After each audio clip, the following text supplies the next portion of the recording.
আজ আমি রান্না করছি বেগুন ভাজা, একদম সিম্পল খাবার। আর এটা করব আমি পটল বেটে রান্না করব। এটা আগে লাল করে নিচ্ছি, শুকনো লঙ্কা, পেঁয়াজ, সঙ্গে থাকবে টমেটো ভর্তা, ডিম ভাজা। ডিম ভাজাটা দুপুরবেলাই করব, আগে থেকে করে রাখলে একটু কেমন জানি খেতে লাগে। দেখতে থাকুন শেষ পর্যন্ত। আমি তেলের মধ্যে একটু নুন হলুদ দিয়ে ভাজা করে নেব।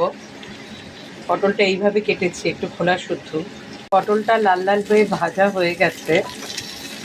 আর এখানে আমি শুকনো লঙ্কার পেঁয়াজ ভাজাটা নিয়েছি, এর মধ্যে পটলটা দিয়ে আমি পেস্ট করে নেব। সর্ষের তেল দিয়েছি, এর মধ্যে একটু জিরে ফোড়ন দেব।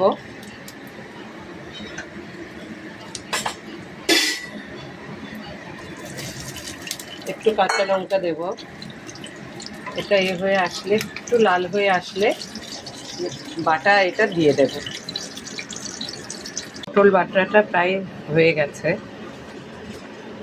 উপর দিয়ে একটু সর্ষের তেল দিয়ে দিয়েছি। এটা আমার কমপ্লিট হয়ে গেছে।